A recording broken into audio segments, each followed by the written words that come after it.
ಹೊಸ ವರ್ಷದ ಶುಭಾಶಯಗಳೊಂದಿಗೆ ವಾಕ್ಯ ಸಂಗಮ ಯೂಟ್ಯೂಬ್ ಚಾನೆಲ್ಗೆ ತಮಗೆಲ್ಲರಿಗೂ ಆರ್ಥಿಕ ಹಾಗೂ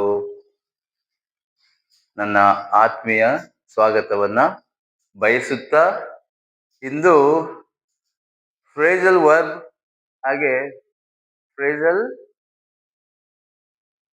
ಪ್ರಿಪೋಸಿಷನ್, ಫ್ರೇಜಲ್ ಅಡ್ವರ್ಬ್ ಅವುಗಳ ಬಗ್ಗೆ ನಾನು ಹೆಚ್ಚಿನ ಮಾಹಿತಿಯನ್ನ ಇಂದು ನಿಮಗೆ ನೀಡ್ತಾ ಇದ್ದೇನೆ. How do phrasal verbs start being used regularly and phrasal adverb? ADV ಅಂತ ಬರ್ದಿದ್ದೀನಲ್ಲಿ ನೀವು ಅಡ್ವರ್ಬ್ ಅಂತಾನೆ ಅದನ್ನ ಕನ್ಸಿಡರ್ ಮಾಡಿ. They don't want to enter into details.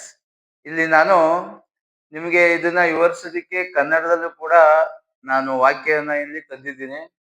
ನೀವು ಅದನ್ನ ಅರ್ಥ ಮಾಡ್ಕೋಬಹುದು. ಎಂಟರ್ ಇಂಟು ಅನ್ನೋದು ಇಲ್ಲಿ ಫ್ರೇಜಲ್ ವರ್ಬ್ ಆಗಿ ನಾನು ಇಲ್ಲಿ ತಗೊಂಡಿದ್ದೀನಿ. ಅದನ್ನ ನೀವು ಈ ರೀತಿ ಅರ್ಥ ಮಾಡ್ಕೋಬಹುದು.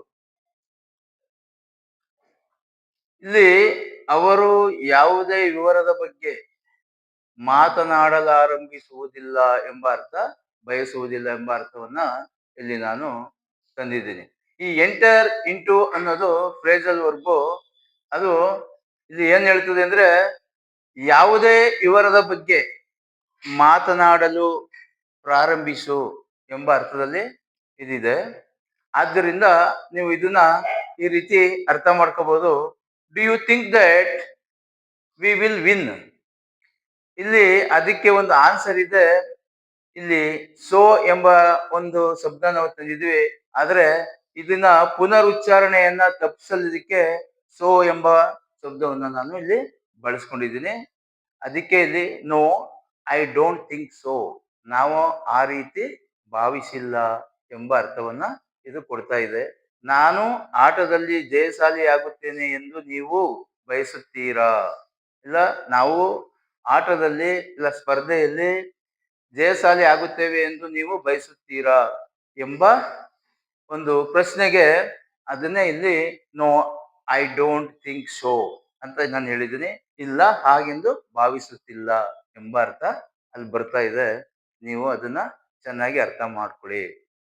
ಇಲ್ಲಿ ಥಿಂಕ್ ಅನ್ನೋದನ್ನ ನಾನು ತಗೊಂಡಿದ್ದೀನಿ. ಮತ್ತೆ ಇಲ್ಲಿ ಅದೇ ಇಲ್ಲಿ ನಮ್ಗೆ ಫ್ರೇಜಲ್ ವರ್ಬ್ ಥಿಂಕ್ ಆಫ್ ಅನ್ನೋದನ್ನ ನಾನು ತಗೊಂಡಿದ್ದೀನಿ. ಅದನ್ನ ನೀವು ಯೋಚನೆ ಮಾಡಿ. What did you think of grammar?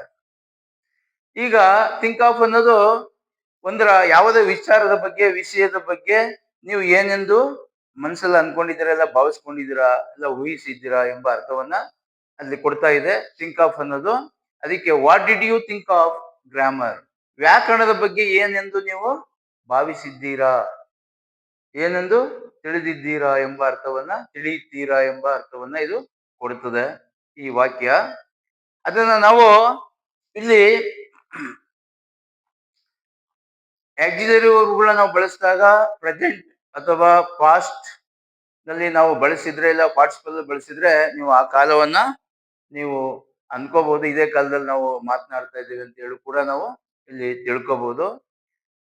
ನಾಲ್ಕನೇದು, you can go instead of me if you want.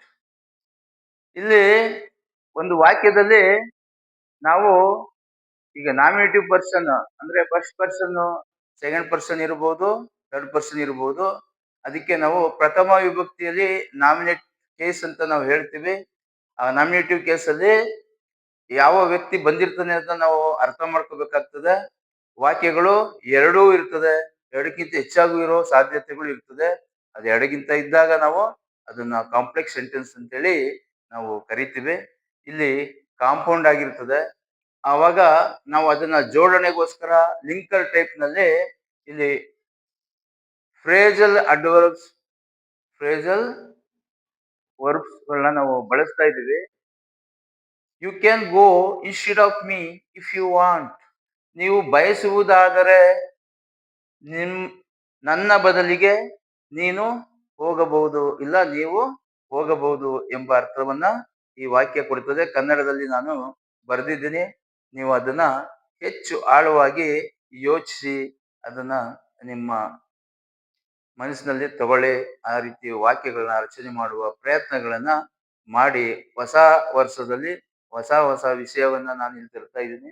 ಈಗ ಫ್ರೇಜಲ್ ವರ್ಬ್ ಬಂದ್ರೆ ಏನು ಎಂಬುದನ್ನ ನೀವು ತಿಳಿತಾ ಇದ್ದೀರಾ. ಮತ್ತೆ 5ನೇ ವಾಕ್ಯ, there is no tea, would you like a cup of coffee instead. ಇಲ್ಲಿ ಏನ್ ಹೇಳ್ತಾ ಇದೆ? ಟೀ ಇಲ್ಲ, ಅದರ ಬದಲಿಗೆ ಕಾಫಿ ಇಚ್ಛಿಸುತ್ತೀರಾ ಇಲ್ಲ ಕುಡಿಯುತ್ತೀರಾ ಎಂಬ ಅರ್ಥದಲ್ಲಿ ಈ ವಾಕ್ಯ ಇದೆ. ಹೀಗೆ ನಮ್ಗೆ ಫ್ರೇಜ್ ಅಡ್ವರ್ಬ್ ಇದೆ, ಫ್ರೇಜ್ ವರ್ಬ್ಸ್ ಇದೆ, ಫ್ರೇಜ್ ನೌನ್ಸ್ ಇದೆ, ಹಾಗೆ ಫ್ರೇಜಲ್ ಅಡ್ಜೆಕ್ಟಿವ್ ಕೂಡ ಬರ್ತದೆ.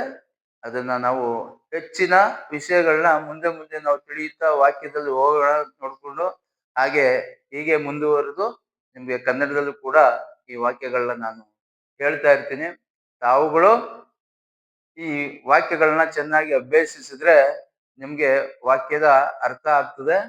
ಇಲ್ಲಿ ಏನಾದ್ರೂ ಕನ್ಫ್ಯೂಸ್ ಆಗಿದ್ರೆ ನೀವು ಅನ್ಕೋಬಹುದು, ಈಗ ನೋ ಐ ಡೋಂಟ್ ಥಿಂಕ್ ಅನ್ನೋದನ್ನ ಇಲ್ಲಿ ಸೋ ಅನ್ನೋ ಶಬ್ದ ಇಲ್ಲಿ ಏನ್ ನಾವು ಕೇಳಿದ್ದೀವಿ ಈ ಪ್ರಶ್ನೆ, ಅದನ್ನ ಪುನರುಚ್ಚರಿಸುವ ಬದಲು ಸೋ ಎಂಬ ಪದವನ್ನ ನಾವು ಇಲ್ಲಿ ಬಳಸಿದ್ದೇನೆ. ಹಾಗೇನಿಲ್ಲ ಅಂತ ಅನ್ನೋದಿಕ್ಕೆ, ಅಂದ್ರೆ ನೀವು ಕೇಳಿದ ಒಂದು ಪ್ರಶ್ನೆ ಏನಿದೆ ಆ ತರ ಅನ್ಕೊಂಡಿಲ್ಲ ಎಂಬ, ಆ ರೀತಿ ನಾನು ನನ್ನ ಮನಸ್ಸಿನಲ್ಲಿ ಬಂದಿಲ್ಲ ಎಂಬ ಅರ್ಥವನ್ನ ಕೊಡೋದಿಕ್ಕೆ ಸೋ ಎಂಬ ಶಬ್ದವನ್ನ ಇಲ್ಲಿ, ಈ ಶಬ್ದಗಳು ಪುನರುಚ್ಚಾರ ಆಗಬಾರದು, ಇಲ್ಲಿ ಇರ್ತಕ್ಕಂಥ ಅರ್ಥ ಎಂಬ ಒಂದು ಅರ್ಥದ ಅಡಿಯಲ್ಲಿ ಸೋ ಎಂಬ ಪದವನ್ನ ನಾವಿಲ್ಲಿ ಬಳಸಿರ್ತೀವಿ. ನೀವು ಇದನ್ನ ಅರ್ಥ ಮಾಡ್ಕೊಳ್ತಾ ಇದ್ದೀರಿ. ಮತ್ತೆ ಇಲ್ಲಿ what did you think of, ಇಲ್ಲಿ ಗ್ರಾಮರ್, ಇಲ್ಲಿಗೆ ವಿಷಯ ನೀವು ಏನ್ ಬೇಕಾದ್ರೂ ಹಾಕೋಬಹುದು, ಹೆಚ್ಚಿನ ವಿಷಯಗಳನ್ನ. ಇಲ್ಲಿ ಇದು ಗ್ರಾಮರ್ ನೌನ್ ಆಗಿದೆ, ಆ ನೌನ್ ಬರ್ತಕ್ಕಂಥ ಈ ರೀತಿ ಅರ್ಥಗಳ ಪ್ರಯತ್ನ ನೀವು ಹಾಕೊಂಡ್ರೆ ಇದೇ ಅರ್ಥವನ್ನ ತಂದ್ಕೋಬೇಕು ನೀವು ಆ ಸೃಷ್ಟಿ ಮಾಡೋದಿಕ್ಕೆ, ವಾಕ್ಯಗಳನ್ನ ರಚನೆ ಮಾಡೋದಿಕ್ಕೆ ಅನ್ನೋದನ್ನ ಹೇಳ್ತಾ ಇಂದಿನ ಪಾಠ ಮುಗಿತಾ ಇದೆ. ನಾಳಿನ ಪಾಠಕ್ಕೆ ಮುನ್ನುಡಿ ಬರೆಯೋಣ.